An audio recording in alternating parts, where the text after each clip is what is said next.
Okay guys, good morning, good afternoon, good evening.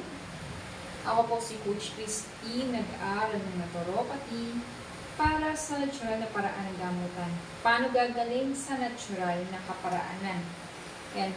Kung ikaw ay marami nang iniinom ng mga maintenance na gamot, pero hindi ka naman gumagaling, delikado ang kidney mo, lalo na kung sumasakit na ang iyong tagiliran. Kailangan mo nang matutunan yung tinatawag naming 3 months program, detoxification process.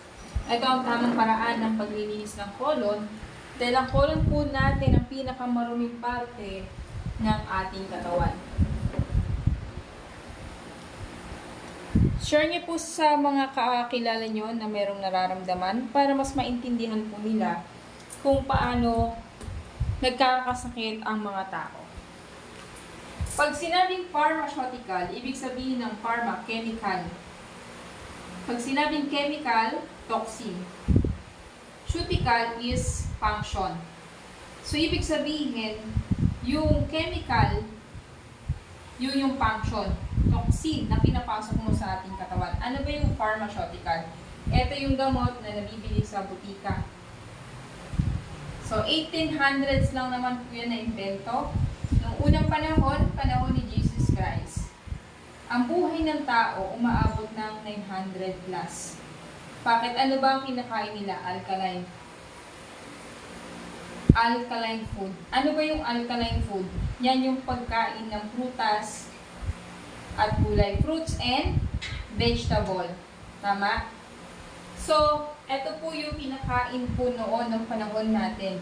Kaya, hindi nagkakasakit ang tao at umaabot ng 900 plus. Pero sa panahon natin ngayon, magkaroon ka lang ng high blood, no? Magkaroon ng mga fats, ito, yung mga ugat mo. Nakikita niyo po ba? Pag nagkaroon ng fats, ayan, nagkaroon ng fats, yung mga kinakain mo, napupuno dyan sa ugat natin. So, kapag pumunta ka sa doktor mo, sasabihin sa'yo high blood ka. So, ibig sabihin, pag high blood ka, bibigyan ka ng vasodilator. Ito yung opener na gamot. Yan yung maintenance na iniinom mo ngayon.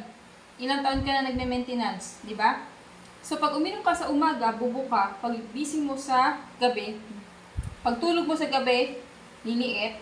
Pag gising mo uli sa umaga, dahil inom ka ng gamot, bubuka, liliit, bubuka, liliit, bubuka, liliit. 5 years ka nang umiinom ng gamot, hindi ka pa rin gumagaling. Ang tawag sa'yo, bobo ka. 10 years ka nang umiinom ng gamot, hindi ka pa rin gumagaling. Diba? Meron dyan 15 years nang umiinom ng gamot, hindi pa rin magaling. Bakit? Kasi, ang binibigay sa yung gamot is pansamantalang gamot lang. Ayan yung tinatawag na maintenance. So, nagkakaroon siya ng side effect. Pag may side effect siya, anong nangyayari? Nagkakaroon ng enlargement of heart. Pag may enlargement of heart ka na, bibigyan ka na naman ng another na gamot na maintenance dahil sa bara lang sa puso o bara sa ugat. Bakit nagkaroon ng bara sa ugat? Dahil nga dun sa mga kinakain mong pagkain na mayaman sa cholesterol. So, kung mahilig ka sa mga mamantikang pagkain, prito sa umaga, tanghali, hapon, umaga baboy, tanghali baboy, dinner baboy, puro mga cholesterol yung kinakain mo, mahilig ka pa sa mga preservative na pagkain, katulad ng longganisa, tocino, hotdog. So, ang nangyayari, napupunuan ng toxin yung iyong ugat, kaya nahihirapang dumaan yung dugo papunta sa puso. Pag nahirapan na po yan, ang mangyayari po dyan is, pag pumutok yan sa puso, heart attack. Pag pumutok sa utak, anong tawag dyan? Stroke. No? So, anong pipiliin mo? Heart attack or stroke? Diba? Anong pipiliin mo? Heart attack o stroke? Siyempre, wala tayong pipiliin dyan. Tama po ba? Kasi kapag na-heart attack ka, ano po mangyayari? Pag na-heart attack ka, ano po mangyayari? So, ang mangyayari kapag ikaw ay na-heart attack, never say goodbye. Hindi ka man lang makapagpapaalam sa mga mahal mo sa buhay. Diba? Hindi ka man lang makapagpapaalam sa mga loved ones mo. Dahil ang heart attack ay trigger po na sakit yan. Yan ay trigger na sakit. Ngayon, anong gagawin po natin? No? Nawalan tayo ng tinta. So, ganito po. Ano pong gagawin po natin? Kapag po ikaw ay may barado, ugat, dahil sa mga kinakain mo, nagkakaroon ng mga bara sa puso at bara sa utak. Kapag yung dugo hindi na makapasok sa puso at sa brain, ito ay tinatawag na heart attack. At ang heart attack ay hindi po yan po yung nakakatakot na sakit. Kasi meron pong nakaraan, 29 years old lang. 29 years old, inatake sa puso. Batang-bata pa at hindi na siya ordinary tao. Dahil siya ay doctor of medicine. Biruin mo, doctor na po. Hindi naman po biro maging doktor. Kasi umaga, gabi, may pasyente, hanggang madaling araw. No? Nandudun yung stress, nandudun ang pagod, kasi tao lang po tayo. Tama po ba? No? Meron din pong food vlogger, 40 years old, inatake sa puso. So, ibig sabihin, hindi na po biro yan.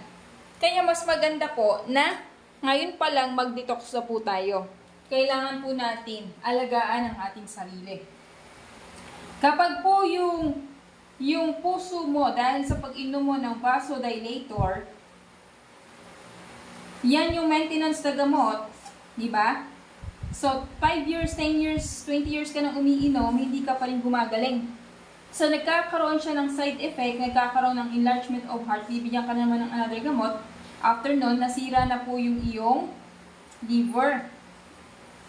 Pag nasira si liver, tumataas yung uric acid, dahil hindi niya na kaya magbigay ng amino acid. Yan yung ibinibigay niya sa'yo ay malapot na dugo. Kaya marami pong mga nahihirapan ng i-close open yung kanilang kamay. Nahihirapan na pong silang umakyat sa agdan dahil po doon sa nangyayari po. At pinaka-worst yung pancreas mo kapag nasira. Kasi hindi niya na kaya magbigay ng natural insulin. Yung natural insulin, yan yung trabaho ni pancreas. So, kung hindi na siya nakapagbigay, tumataas ang sugar. Kumain ka lang ng matamis, tumataas ng sugar. Pero kung ayos si pancreas, kumain ka ng matamis, nako-convert siya into energy. Pag na-convert sa energy, lumalakas ka. Kasi hindi sira si pancreas. Bakit nasira si pancreas? Dahil nga sa mga preservative, dahil sa mga kinakain mo, at dahil sa mga maintenance na gamot. Diba? So, nag-uumpisa lang, tingnan mo, lahat ng mayroong high blood na sakit, mayroong diabetes. Connected kasi yan dahil yung iniinom mong gamot, nakakasira ng organ. Paano ko nasabi? Pag nasira yan, di ba yung pinaka-late na nasisira yung kidney? Kasi inom ka ng maintenance na gamot, umiinom ka po ng mga pain reliever. Pag sumasakit po si kamay, dahil mataas po ang iyong uric acid, iniinuman mo ng pain reliever. Hindi mo alam, yung liver mo lang naman yung na-damage kasi nasira na siya dahil hindi niya na kayang i-detox lahat ng kinakain mong bawal. Diba?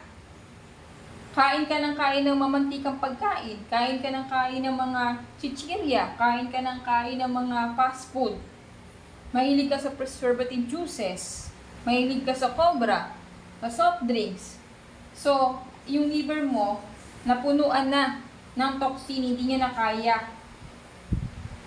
Kaya ang pinaka-worst, pag nasira pa yung kidney, kasi dialysis na po yan. Ano pong kailangan po nating maintindihan?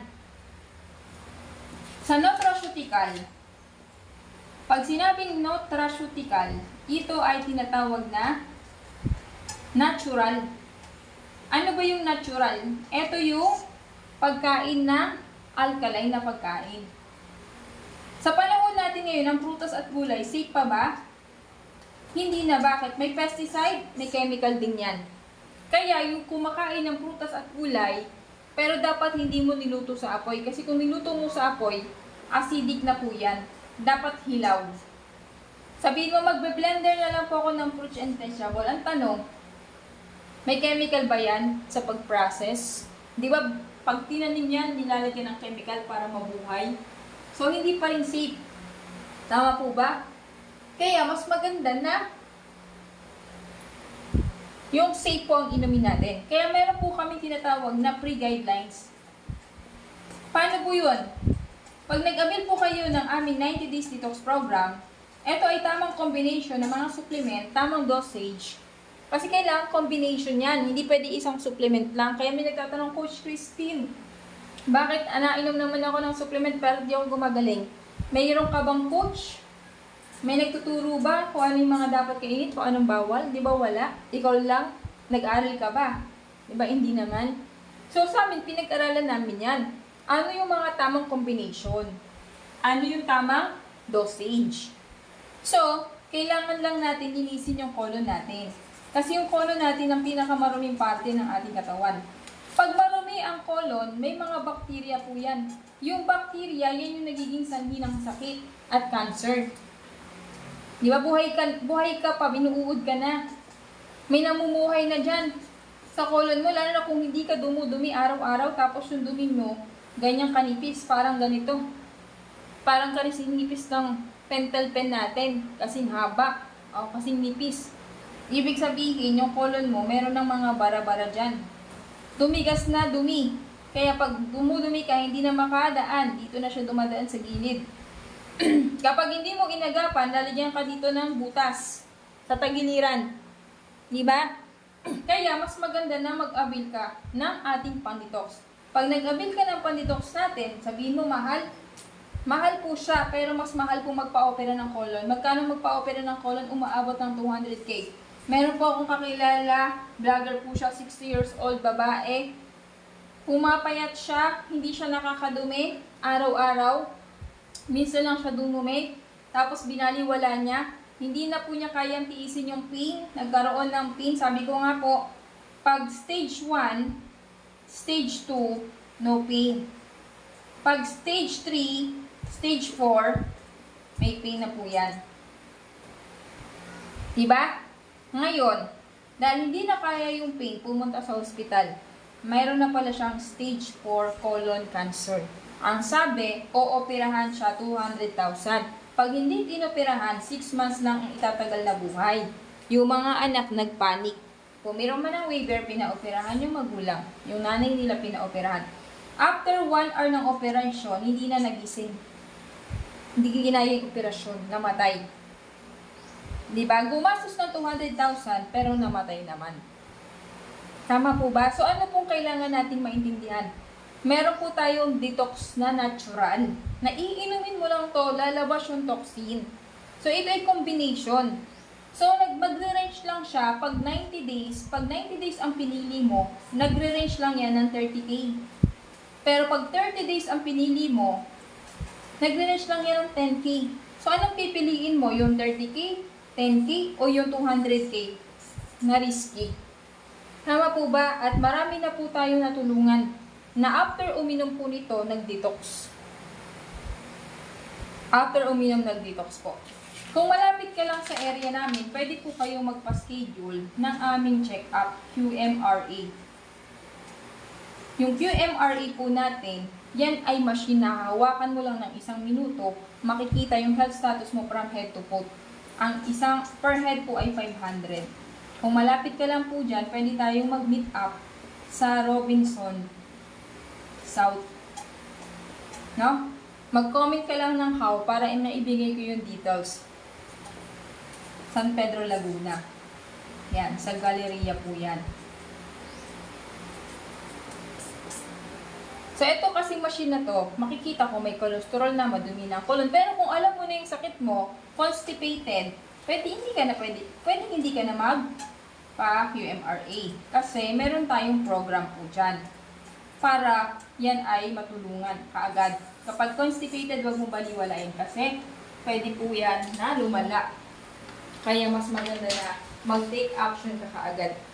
So, mag-comment lang ng how. Thank you and God bless you mo sa mga kakilala mo na may sakit para matulungan po natin sila.